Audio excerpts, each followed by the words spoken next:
Demak, bir muxlis juda ko'p berdilar bu savolni, bizga buyuk Turon kerakmi deb.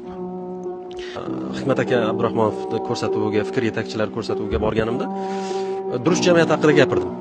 Hikmat aka aytdiki, durust jamiyat dedi, qandaydir dedi, men durust degan gapni eshitganimda o'rtacha bo'ladi degan tushuncha paydo bo'lyapti dedi.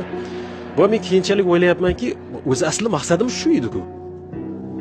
O'rtoqlar, bo'ldi, buyuk degan narsani qo'yaylik, kerak emas, bir normal bo'lib olaylik biz, o'rtacha bo'lib olaylik. Kerak emas buyuk bo'lish.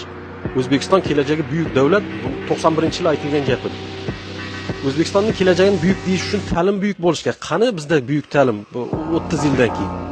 Uyalib yurtmizku bu ta'limdan. O'qituvchilarni urayotgan o'quvchilar, karta o'ynab o'tirgan o'quvchilar, o'quvchini urayotgan psixolog, milliy gvardiya. Bu qani buyuklik? Shuning uchun normal bir davlat qo'yinglar, bu buyuk degan narsa. Kelinglar o'sha normal respublika quraylik, durust jamiyat quraylik. Biz durust insonlarimiz deylik. Bo'ldi. Mana shunday bir narsa kerak bizga. Ya'ni uzoqdagi narsa kerak emas, buyuk degan narsa. Yonimizdagi bir mana shunday haqiqiy ishlaydigan bir sistema haqida bir o'ylashimiz kerak bo'ladi. Kerak emas bizga buyuk Turon. Va u butunlay utopiya bu buyuk Turon degan narsa. Quloqqa yoqadigan gaplar ular. Buyuk Turon degan narsa.